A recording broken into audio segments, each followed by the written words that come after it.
नमस्कार दोस्तों, स्वागत है आपका हमारे चैनल गायत्री कुमारी गायत्री ज्ञान पर।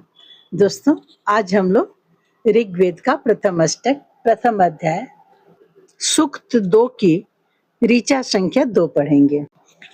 ऋचा है वाय उक्थे भीर्जरन्ते त्वामच्छा जरितारः सुत सोमा अहर विदः।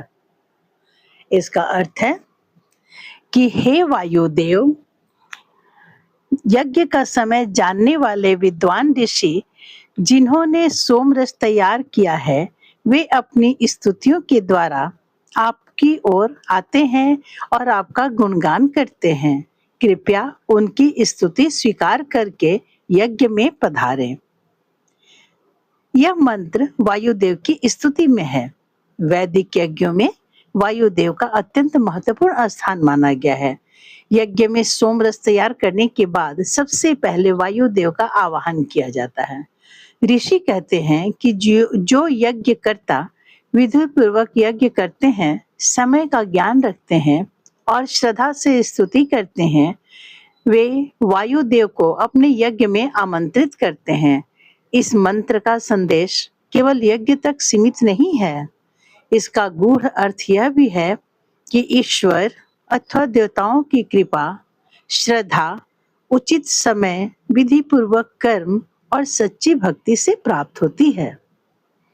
दोस्तों, केवल बाहरी कर्म पर्याप्त नहीं है, उनमें ज्ञान, अनुशासन और भक्ति का समन्वय होना चाहिए। ईश्वर की उपासना श्रद्धा और विधि के अनुसार ही करनी चाहिए। हर कार्य उचित समय पर करना चाहिए। सच्ची स्तुति और निष्काम भाव से किया गया कर्म ही फलदायी होता है। इसके पहले जो मैंने पंक्ति कही कि हर कार्य उचित समय पर करना चाहिए, इसका तुलसीदास जी के श्री रामचरितमानस में भी बहुत अच्छा वर्णन है। उसमें है कि अगर काम सही समय पर नहीं किया गया तो उसका कुछ भी अच्छा फल नहीं होता है। जैसे का बरसा जब कृषि सुखाने, समय चूंकि पुनि का पछताने, अर्थात खेती सूख जाने पर वर्षा होने का भी कोई फायदा नहीं होता है। उसी तरह से समय बीत जाने पर पछताने से कोई फायदा नहीं होता है। तो यही इस श्लोक में भी ये शिक्षा दी गई है कि हर एक कार्य को उचित समय पर करना चाहिए। वैदिक यज्ञों में वायुदेव का विशेष सम्मान है क्योंकि वे प्राण और जीवन के आधार हैं। ओम तत्सत।